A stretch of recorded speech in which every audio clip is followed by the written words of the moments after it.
Welcome, Zia Lakdawalla, to the podcast. Thanks for having me. We are so excited to have you here. I'm sad Lainey can't be here because I know she wanted to be part of this conversation. But I have all the questions and we'll do a little intro before we kind of get into it.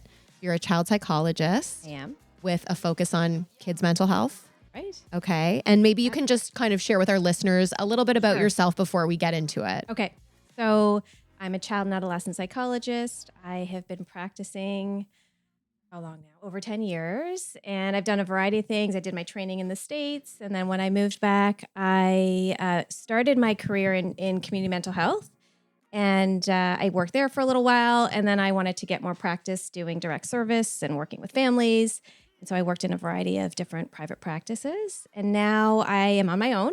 And I do a lot of work with parents. Over COVID, my practice has shifted pretty significantly. Just trying to get more information out to families, help parents more, support more. We sort of got inundated around the pandemic. Yeah. So I do a lot of parenting intervention. I do a lot of group work now. And I'm pretty passionate about disseminating good evidence-based parent interventions. Hope you don't mind my dog on you. He loves being on the podcast. Okay. I have a new audience. So that's pretty much what I do. One of the things and why I wanted to have you on is whenever we have posted in the past about our own kids' anxieties on our social media platform, we get inundated with messages. Mm-hmm. It is insane the number of parents who are dealing with this. Yeah. And I had actually messaged you. So I just finished your workshop probably about a month ago, which is another reason why I wanted to have you on. I have kids who experience anxiety. And I've gone to experts in the past, or child psychologists in the past, I guess, and their approach is dealing with the kids. Yes. And honestly, it never worked for me. And after doing your workshop, in which you work with the parents, it makes so much sense why you go through the parents. Yeah. Because it's all in our behavior and what we're encouraging or accommodating that kind of helps to perpetuate that anxiety. Totally. Right? Yes. So this is one of those things that over the pandemic, thinking about, I was seeing kids in the office, obviously, before the pandemic happened. And then I'm on Zoom and I'm seeing a lot of, depressed teenagers in the dark. I'm like, turn the light on beside you. Right. And it became apparent very quickly that I had my best audience is going to be working with parents and really supporting parents to support their kids in these really challenging times. And it's really what the research supports too, that the environments that these kids are immersed in are really predictive of how they fare and how parents respond to emotion, what they do, how they shape the environments, how they're skillful in managing child emotion really predicts in the long term how those kids fare. Right. So that's really most of the work I do now because I feel like I have a really good customer in parents. They're motivated. They want to learn new things. And it's just been very effective at ultimately treating the child, right? Or the adolescent or whoever's really struggling. But if we can shore up environments, that's really the first step. Not to say that there's not a room for individual therapy for kids, because there absolutely is. I just think the first step is around environment. Yeah. Yeah. And then you yourself have also dealt personally with anxiety. You're a mom of 3 kids. I'm an anxious mom. I was an anxious kid. When I started grade 1, my mom came to have lunch with me every day because I wouldn't speak, I wouldn't eat. And so, I struggle with anxiety throughout my life and sort of trying different things, doing different things. I'm now a mom and I have an anxious kid. And so I think about these things a lot. And I really think about, what shapes their world. How can I position my kid to be resilient and successful, take risks, do new things, and really set her up for success in the future. So a lot of it is personally motivated too. And I really fall into all of the same traps that parents do as well. I talk about this stuff all the time and I often do things that are very ineffective and I have to check myself and go back to the things I know. Right. But I think we're all sort of doing the best we can and it's a journey. We're just keep learning, Well, that makes me feel better. Yeah. Honestly. It really makes me feel better. It and that workshop also made me feel better because you're on a call with all these parents who are struggling. You know, the anxiety may present itself differently, but they're all dealing with this overwhelming feeling of, you know, their kid is going through so much and how do I help them? And that's the beautiful part about a group is like, especially like, I think we live in a parenting age where we're all in silos. We think we're not doing a good job. We, you know, negative emotions are bad. We try to mitigate them. There's all this like weird messaging around our struggles with kids and being vulnerable. And being a group is such a nice, safe space to share that. Parents really like that part of it. I love that part of it. And I wasn't expecting that. And I think part of it when I was dealing with my own, you know, when I was really in it with my child's anxieties, you know, she was 3 or 4. And I actually remember sitting in that chair and crying to my husband because I felt so isolated and so overwhelmed. And I think when you're dealing with, you know, a child who is really, you know, has big emotions, it's like all encompassing. Yeah, and when it's you have contagious too. And when you have other kids, it's like you feel like the guilt. Do you know what I mean? It's like you can't be there for your kids who don't need you as much, and you can't be there for, you know, your child who needs you so much. It's very overwhelming. It is. So I think to be able to, you know, kind of like find a safe space with other parents like you do in your workshops is incredible. Okay, this was one of the big questions that we got. Okay. And I think it's an amazing question for so many parents is how do you identify if your kid is anxious or if they're just going through a phase? Yeah, it's a good question. So I think, a couple of different things. When we're looking at child development, we're really looking at patterns of responding. So if most parents know that from an early age, they have a temperamentally anxious kid. They're a little bit more clingy. They stay close. They're a bit more inhibited. They may be the kid that when they're in novel environments, they have difficulty separating or trying out new things. So that's one way to sort of like most parents that come to me are like, I've always had this kid who's been temperamentally anxious. Another way to know is there could be like a sudden stressor or some kind of an onset of a stressor, parent separation, maybe some kind of like horrible thing or death or tragedy that's happened. And then you can see the onset of some kind of anxiety come after that.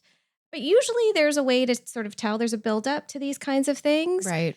I would say, though, to think about, you know, if you think about, I never really like to compare kids to other kids. Yes.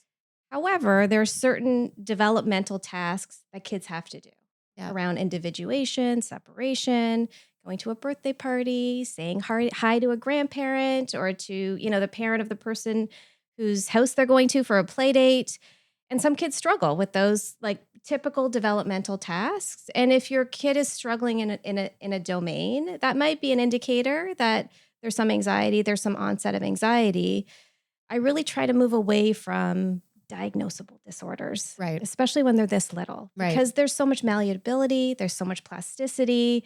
And yes, you may have a kid who's temperamentally anxious and there's so much you can do to really set them up for success. Right. And so even if it's a phase, whether it's a phase or it's, you know, long-term anxiety, I think it always comes back to what parents do, how you respond, what your plan is around those things to really try to course correct and get kids back closer to that bulk of the bell curve, right? What are typical kids doing?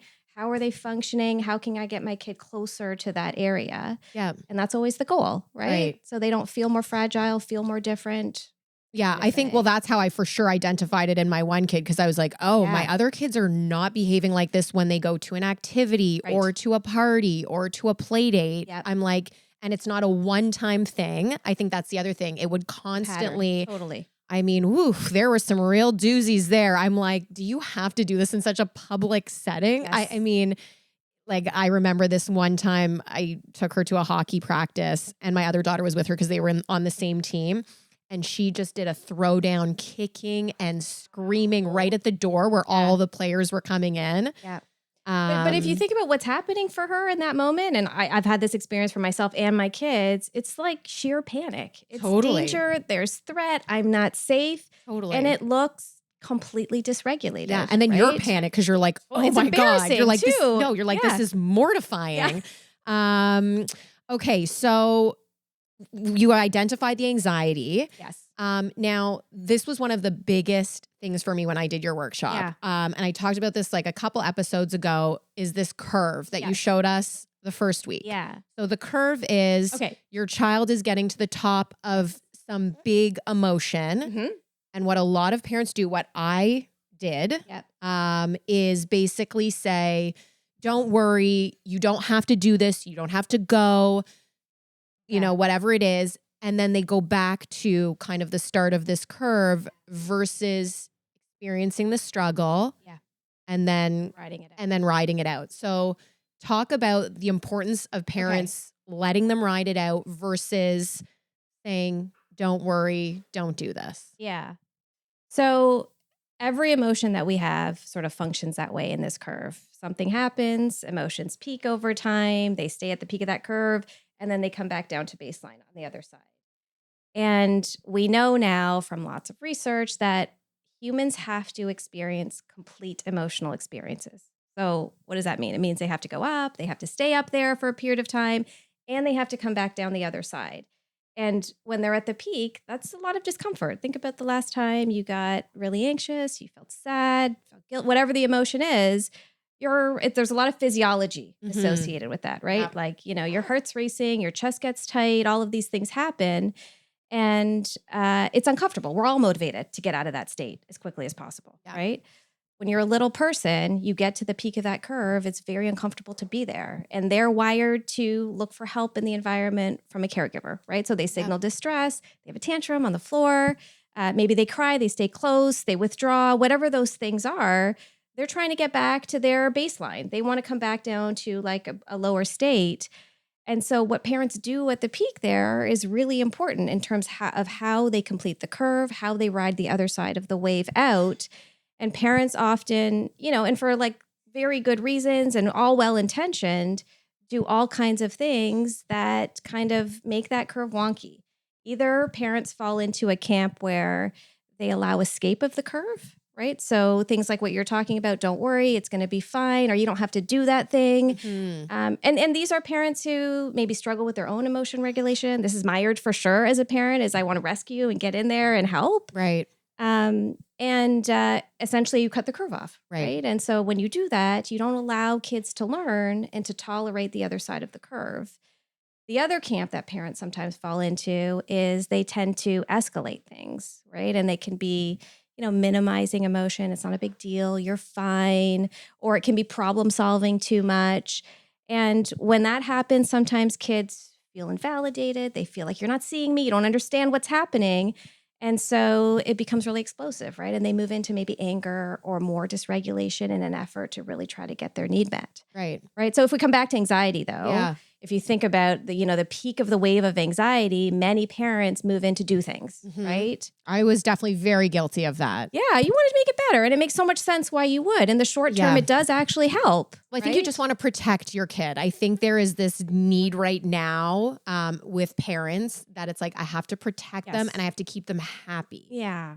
And that is doing them a very big disservice. It's absolutely helping in the is. short term, but in the long term, it's creating low self-confidence. Totally. And it's creating this thing, like you said, that kids cannot self-regulate because you're intervening before they're able to emotionally regulate themselves. Absolutely. I think also we have to be thoughtful of the kinds of messages we're sending to kids, right? And so when we rescue or we accommodate or we do things to alleviate their distress in the short term, we also send messages to them that they can't cope. Right. They're not able to do the same things that their same age peers are doing. And so, you know, I've heard this before, like we're sort of the mirror that they see themselves through. And so if we reflect back fragility, they show us more fragility, right? And so we really want to reflect back. We get it. We see them. We know that it's anxiety provoking for them. That's how they're wired. That's how they're built. There's like just some acceptance because it's there. It exists. Yep.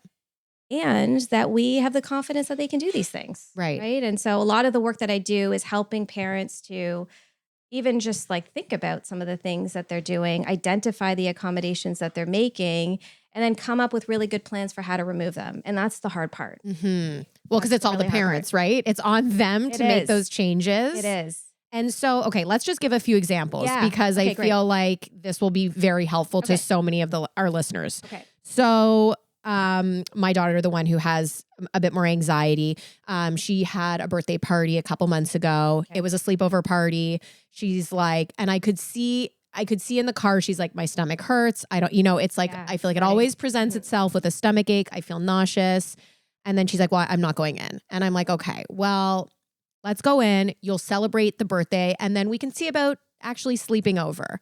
So she's like, you have to come in with me. You have to, and I know the mom so she's a friend of mine. So I'm like, okay, I'll come in. Yeah.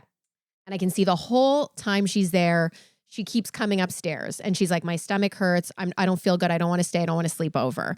And I think I'm doing her a favor by saying, you know what?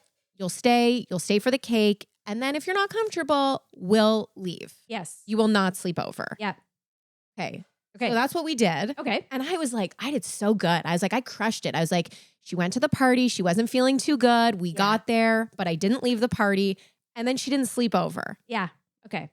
So how would you have done it differently? Because I feel like I did accommodate. This is a great example. Yeah. So accommodations are helpful when they maximize potential, right? So if she would never have gone to that party had you not gotten out of the car, and you would have had to, you wouldn't want to force her. You're not going to bring her into the house kicking and screaming. If she would never have gotten out of that car and you would have turned around and gone home, she would have missed out. She wouldn't have participated in any of the party, right? So like, it is likely that your accommodation of getting out of the car and going in with her was helpful in her participating in some part of the party. Right. Right. The sleepover that she opted out of, maybe like, so that's a harder one. Yeah. If she had a sleepover every single weekend at that house, she'd be able to sleep over at that house. Right. The dosing really matters. Right. Around how often these things happen, how much exposure do they get to actually ride out the other side of the curve. Right. So the accommodations that I often recommend parents really go after are the ones that happen every day. Right. Like, are the kids that can't be on a different floor of a home, or can't go to the bathroom by themselves, or have difficulty separating at bedtime or at school, or have to have their food certain way. All these kinds of things that happen with some regularity. Those are the ones that we really want to target, and reflect back confidence that they can do these things, remove the accommodations, with the hope that in the long run, kids take more risks. Right. They internalize the belief that I can do hard things. My parent has told me over and over and over again that they believe I have the confidence to do this.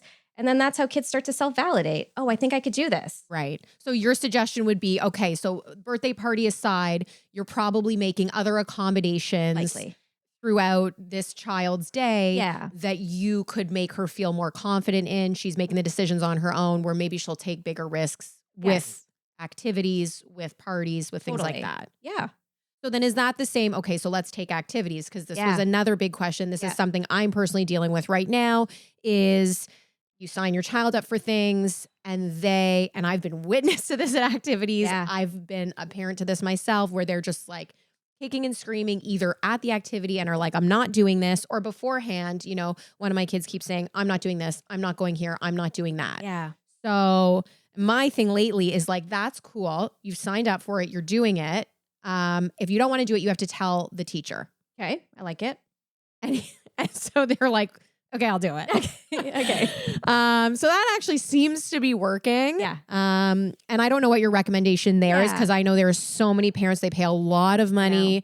They sign up for all different things. Either their kid starts out wanting to do that and then they're like, I don't, or maybe they don't really want to do it. And they just, they don't want their kids to just quit, right? Yeah. Because that is such a bad message to send, but it's also really hard to force your kids to do things. It is. Yeah. And I think these things are sort of like complicated and layered. Yeah. Right? Like, if you go to the activity, I think there's sort of a lot of soft skills that parents can learn around instilling confidence, what you reflect back, how much you negotiate, how much airtime is going to this activity, even taking up in your day. Right. Even things like reassurance, like providing a lot of reassurance, providing a lot of information is an accommodation, right? Like, why are we talking about this so much if there's nothing actually scary about me going to my new tennis lesson? Right. Right. And so I think there's a lot of stuff around actually getting there that positions kids to think that, like, if I try hard enough to negotiate here, I'll get out of it. maybe this will work. Well, right? and oftentimes it does, because you're just like, I can't deal with this. Well, then don't go. Totally. And when you do give in and when you actually opt out, that's like learning that is fused and on fire for kids, right? So It's don't like, do that.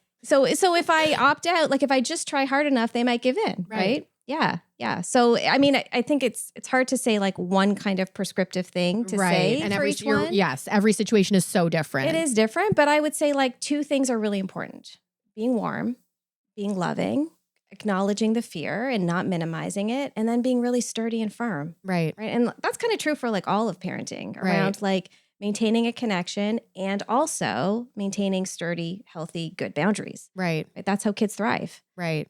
That is hard. It's hard. It is It is a very hard balance to strike. Yes. Especially in a public situation. I feel like for at sure. home is a little bit easier. Yeah. Public is just like, you're like, woof, I got to dodge a bullet here. It's hard. And but it also, like 90% of the time it is at home. Like it starts at home. Yeah. If you have an environment at home that's very skillful. Yeah. And you are using the principles, sort of going back to that framework of thinking of the wave and complete emotional experiences, it does sort of translate to other areas, especially as their brain grows and their frontal lobe gets like bigger and they can plan and predict and all these things happen. It makes them more confident. Well, let's talk about the other thing I really want to talk about, which I found very impactful in your workshop, is shaming kids and shaming their emotions. And I was like, woof, I don't do that. What parent does that? That's crazy. Yeah.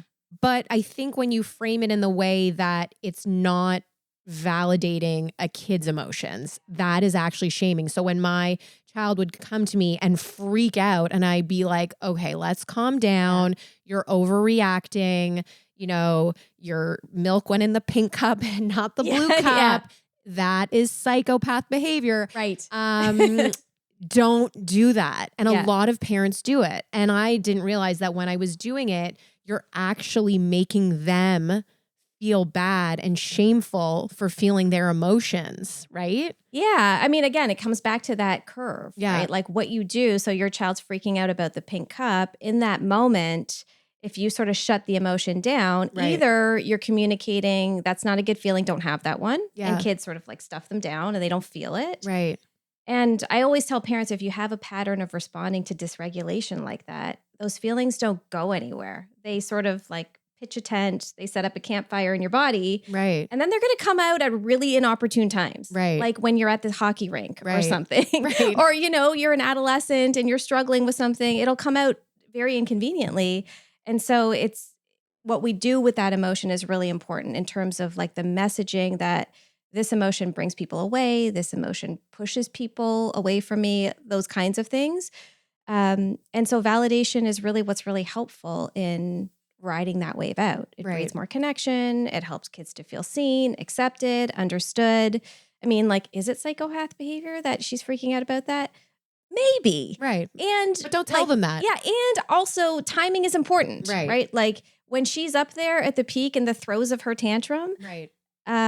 If you minimize it, she's likely going to get more dysregulated because she wants you to see how upset she is about it. And if you can just stay calm and validate it, and sometimes validation doesn't have to be like, you know, I see how upset you are about the pink cup. It can just be like waiting and staying close and staying calm. When she gets down to the bottom, then you can sort of problem solve around like, okay, what are we going to do about this? It's a pink cup. Let's plan for what we're going to do about this. Right. As opposed to like, we don't want to make everything valid. I think the tendency for parents is to invalidate the entire experience. So we invalidate the behavior, the words, and the feelings, and like everything related to the experience.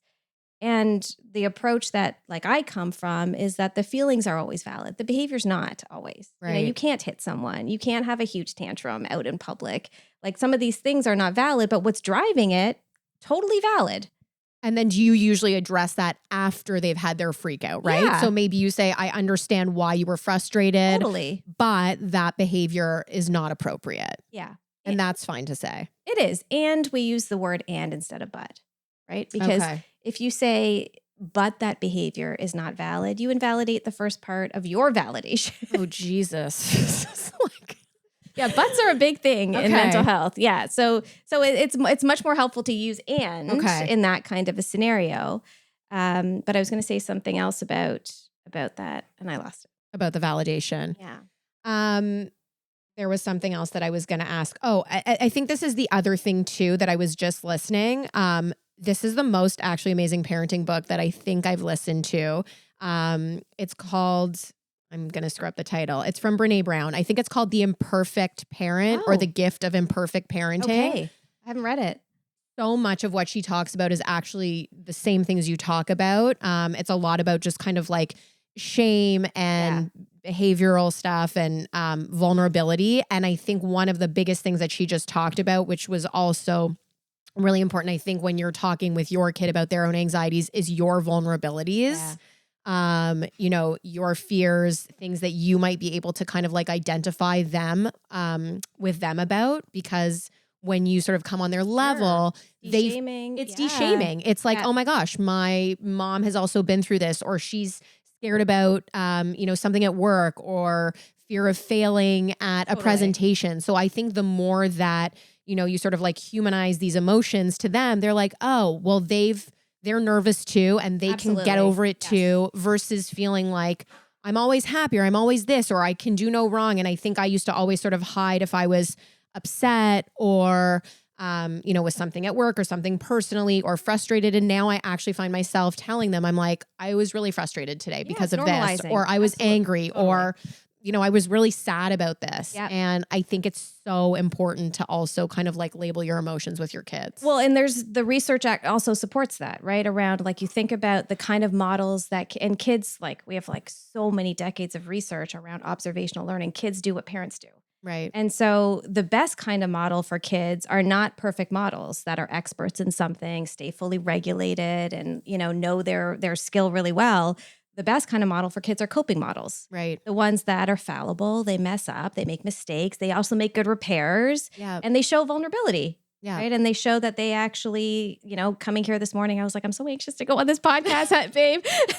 And I have an anxious kid. And she's like, you are, you know, like, what are you going to do? And I was like, I'm going to do my very best. That's what I'm going to do. Right. Right. And like sharing those kinds of things, it's so much more relatable. Yeah. Right. Yeah. But also, like, I remember what I was going to say related to validation. When I teach it to parents, I always tell them, like, think about your friends, your partner, your family members.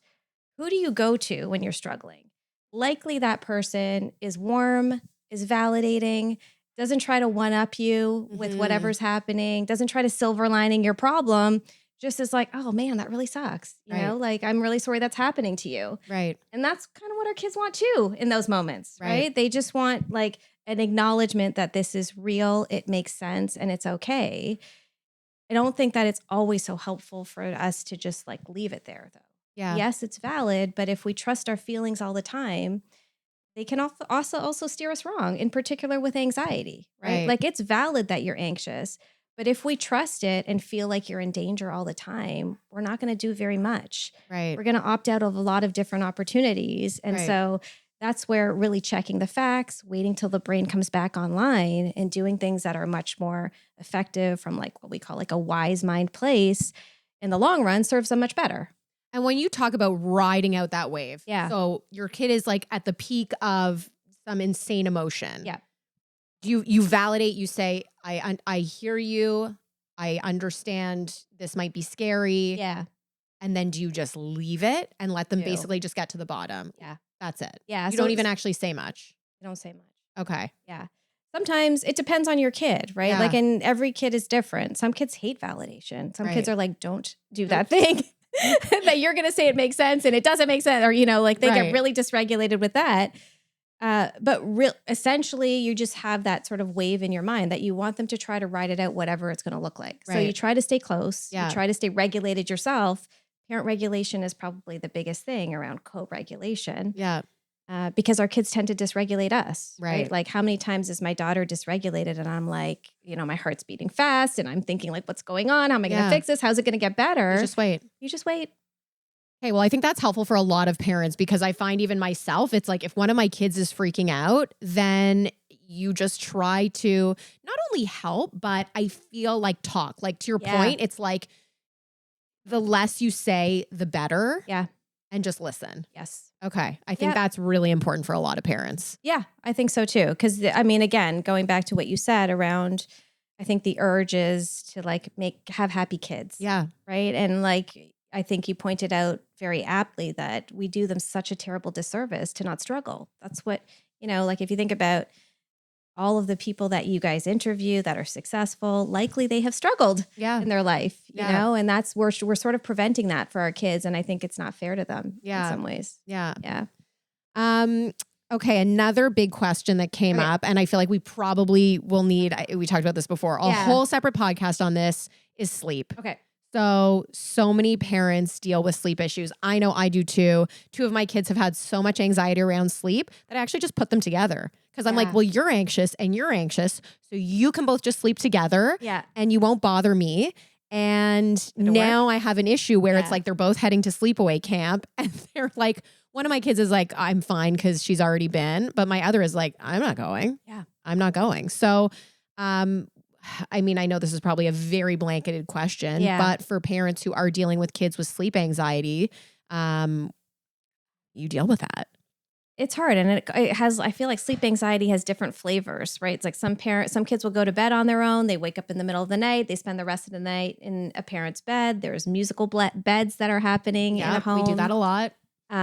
Or some kids can't fall asleep on their own, and parents are spending like, at the end of the day, an hour, 2 hours lying in bed with their kid, waiting for them to fall asleep, have to stay on the same floor as their child after the sleep has happened, just in case. There's like calling out to see what's happening, all kinds, right? 20 books, the score from Annie. I'm like, this bedtime is taking 5 hours. Yeah. Yeah. So let's if we go back to accommodations, right? So I don't think we actually talked about this. So like the theory around why accommodations are helpful and why parents do them is because they actually work in the short term, right? So your kid's distressed around bedtime, you stay with them, they calm down, there's the reward in there for them and for you, everybody's calm. But then there's sort of this cycle that gets maintained where there's a continued dependence on a parent every time you run around, you come around to the same situation. So it's hard. It's really hard, but it does come back to figuring out a plan it comes back to parents, right? Figuring out a plan for parents that they're motivated and comfortable to start working on. And whatever that plan is, to try to pare back those accommodations as much as they can and be very sturdy and firm in what their plan's going to be. Right. Sleep is one of the hardest ones. It's the end of the day. We're exhausted. You just want to get to bed. You want them to get to bed. It's also the time when parents lose it the most because they're tired. Their resources are low. Yeah. And you kind of just do what you have to do to get through that time. Right. And it's a harder time to really stick to a plan to be consistent because you're so desperate for sleep. Right. Especially if you have a kid that's coming into your bed in the middle of the night. Like it's exhausting. On a sleep deficit. I'm just like, come in. I can't deal with this anymore. But to your point, I think accommodations, when people think about it, they don't have to be big things. So if you're reading your kid, if the issue is like bedtime, just actually getting them to bed and you're reading them 20 books and singing them 20 songs and cuddling for 2 hours, then maybe your next step is reading 5 books and cuddling for 5 minutes and just slowly paring it back versus saying, I'm not cuddling or I'm not reading any books. It's kind of like, I think also as parents, it's like you go to these extreme situations. Yeah. So it's like the accommodations are very slow with whatever you're doing. They can be very slow, but when they're slow, it takes a long time. Right. Right. So don't be slow. No, it depends. It totally depends on the parent. It depends on your motivation. It depends on what you're willing to do. For some parents, it is unbearable to think about just really shifting the plan. Right. And this is where, parents really struggle with this idea of removing things because there's like this like unspoken contract between a parent and a kid. Like I get anxious at bed and you stay here. That's what we do. And parents feel like if I'm going to remove that, like what about my relationship with my kid? It feels like I'm not being there for them and I'm not doing the things that I'm not being a good mom by doing these things. And so I try to reframe that for parents around by removing some of these things now, you're sort of investing in the future, right? And things don't change unless you change something. I've never met a kid who's like, oh, they want me to sleep at this time and they'll get better sleep and I will too. Let me do that thing. That's never happened before.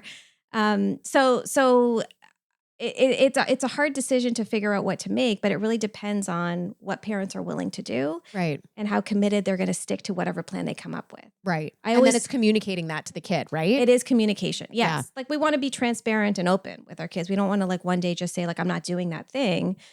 I often recommend that parents are like really prescriptive about it and like say to kids in advance, this is my new plan. On Sunday, this is how we're going to start. Right. And I'm not mad at you. You're not in trouble. I just realized that this thing that I keep doing is not helping you in the long term. And I need to shift what I'm doing. Right. I believe in you. I'm confident, you can do this. Yeah. Right. And then when the rubber hits the road and it's that Sunday night, parents have to really work hard to stay regulated, to stay calm themselves and stick to a plan. Right. That's the hardest part. Right. Yes. We could talk about all Yes. these things, but when you actually have to do it, it's hard to do. Yeah. And we were doing that with one of my kids. I mean, he was like, following, he had a lot of separation anxiety. Yeah. So it was like keeping the bathroom door open, not going to the second floor on his own, like just all this stuff that I didn't even realize almost we were doing. Yeah. And then it got to this place that was so bad. So we did exactly that. We wrote the letter. We spoke to him about it. We're like, we are, you're going to close the door when you go to the bathroom. We're not going to walk upstairs with you, all this stuff. Yeah. And I just was telling you, like, he does not do it anymore. Awesome. So You did such a good job. It's great. I know, but now he doesn't want to do any of this acting. Yeah, I feel like it's but like anxious kids, there's always something. for sure. No, but it was a really big thing and the letter worked really well. So it was just kind of like slightly changing our behaviors and it made such a big difference. Yeah. And like another good example around like doing this with their best interest for the long term is if this was a medical issue, if we took this out of the world of mental health and you had a kid who had diabetes and they were like, I don't think I'm going to take that needle, 2 or 3 times a day. I just don't really like needles and I don't want to do that. Like no parent would be like, okay, that's fine. We would pin our kids down. We'd do anything to get the needle in them so that their body could function and they could go to school and do all the things that kids can do. It's very similar, right? It's very similar around doing the things now that are painful and hard that we don't want to have to do to set them up for later. Right. A lot of work. A lot of work. These kids are a lot of work. A lot of work. It is. And what would you say is sort of like the biggest thing, if there's one thing that parents can do that you kind of constantly see that's an easy thing? Yeah. I mean, I think the number one thing is, listen, we all want to raise resilient kids. We all want them to kind of go out in the world and be able to handle things on their own without crumbling. What's the biggest thing we can all do?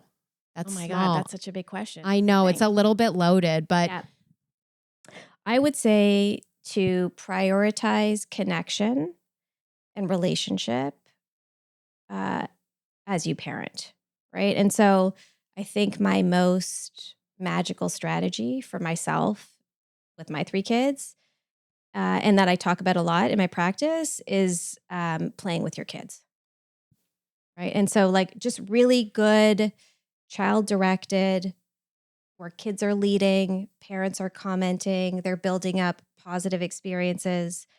That kind of the knowledge that your kid has that they can generate a laugh or they can generate a good moment with a parent is super important for any other parenting strategy you're going to use.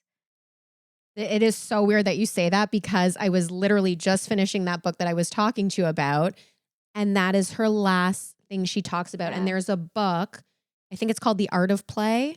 I will find it and we can link it in this episode. But she literally ended her book saying the exact same thing. She said, in order to build confidence with your child is literally, it's the art of play. And play, I think, was defined as something that makes you feel uninhibited, where you lose track of time, that it's just so much fun that you literally forget where you are. So, and that can obviously mean different things for different people. And for her family, like she literally sat down with her kids and was like, what is this? Like when you think about play and you think about these things, what is it for you? And so they made a point as a family of doing whatever it was, hiking, swimming, make believe, like whatever it was, but it was the exact same thing. And she was like, that is really what builds confidence and It is. And also like, it's hard. I mean, you have 4 kids, I have 3 kids. Like it's hard to play with each kid every day, one-to-one in a and I don't child wanna directed way. play with my kids. I know it's hard. That's Like why I it had is. 4 kids, Yeah, so they could that's why you actually play just with each other. play with each other. I'm like, everyone's like, oh, 4 kids must be so hard. I'm like, no, they literally entertain themselves. Yeah, it's awesome. Yeah. And there's a couple of times when you know that maybe this is something you come back to. Right. So if I have that feeling, and I just use myself a lot in my work because I just feel like if I go through it, maybe others do too. Mm-hmm. If there's something going on with me where I feel like I have this like tight chest around, like if I ask this kid to do something, they're going to give me some flack or they're not listening, or, that walking on eggshells started where my kids are short. If there's that kind of a feeling that I have in my body, or if I have a kid who's just going through something, and, kids go through all kinds of things. We don't always even know why. Like maybe they had a fight with a friend, maybe they got a bad grade on a test or whatever. If there's a wobble that they're experiencing and it comes out in behavior, that's another reason. Or just like as a baseline good strategy, right? Like if you have time, do it. But when those kinds of things happen, if you can carve out like even 5 to 10 minutes a day with that kid, right? And just say like, let's just do something and see if you can use that time and really make it golden. Like, how can I generate positive experiences? I'm not teaching. I'm not trying to there's no teachable moments here. I'm just really trying to lay it on for this 10 minutes and not a long time, right? And just generate good moments, because that really seals up all the cracks that might be happening. It feels like you're more aligned again. All of the things that, are coming up around oppositionality, maybe irritability that they're throwing back at you. Sometimes consistent play just sort of tampers a little bit of that down because they're more motivated to work for your attention and to please you and to want to be the good kid that you've reflected back to them. Yeah. Well, and I think it goes back to connection. I think I used to, and probably a lot of parents who have multiple kids feel this pressure of like having so much one-on-one time with each of your kids. So I used to do this where I was like, I take one kid to Sky Zone or the movies and dinner, and then I have to do that with all my other 3 kids. And I'm like, this is totally unmanageable. And I was trying to do it and I was like, okay, screw this. Then I started doing exactly what you said. So if I was able to, go grab a hot chocolate with one of my kids one day or take the dogs for a walk another day with them. And it was just these small moments of, it doesn't have to be tit for tat, but you'll each get a little bit of my time at some point. And I feel like it just kind of took all the pressure off. And those little moments with each kid they didn't care where I was going. They didn't care to go to Sky Zone or the movie or they just want to be with you. Just want to be with you. So I think that's a big thing too for a lot of parents who have multiple kids. And also sometimes parents I think the dosing really does matter, right? Like when you're using it for a specific function, when you're really using it because it feels like things are challenging at a time, the dosing does matter. It's way more helpful for you to find 5 to 10 minutes every day to do something like this than to spend a day with a kid on the weekend. Right? Because there's also more opportunity for things to tank when you're spending like 4 or 5 hours with your kid on the weekend. And then resentment grows. And like if it feels like it's not effective, like small little doses every day are manageable. And it feels like parents can commit to something like that. I don't know about every day. Sounds like a lot. Well, I mean, in a time when you really feel like there's the time to make a connection. Yeah, when you've got the time, or you're like, this kid is struggling.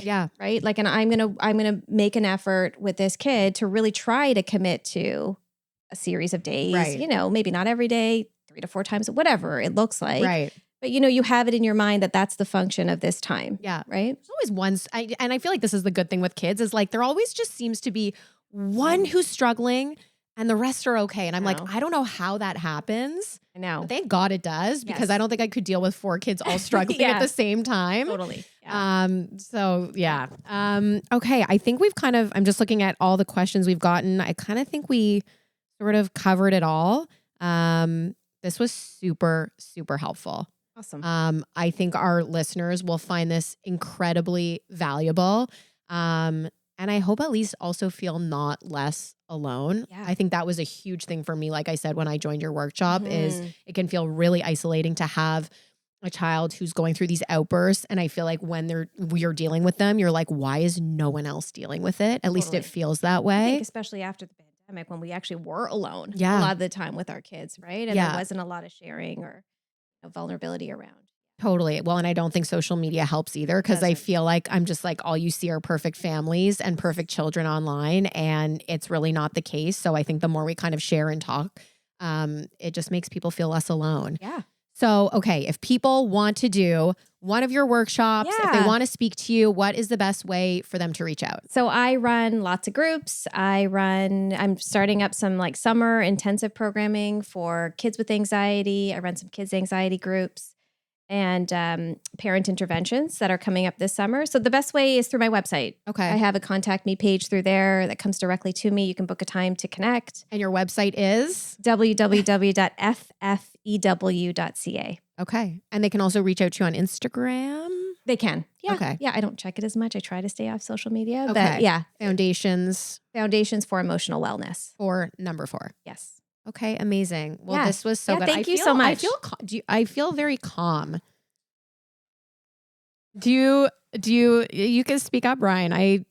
Yeah, no, I kind of resonated with what you said. I find that a lot of the stuff that my parents almost like didn't help me with as a kid is like kind of rearing its head Yeah. now, like just dealing with things like head on. I'm a big avoider, and I feel like they always like went ahead and solved my problems for me. So now I'm almost 30, and I can still feel that maybe they should have been harder on me. Maybe they should have thrown me in more difficult situations so I'd be Yeah. better equipped to handle Yeah. certain things. Yep. Yeah. I mean, it reminds me of a client I had a little while ago who was like a qualified social worker, and she was working like a very part-time job that was, not with people.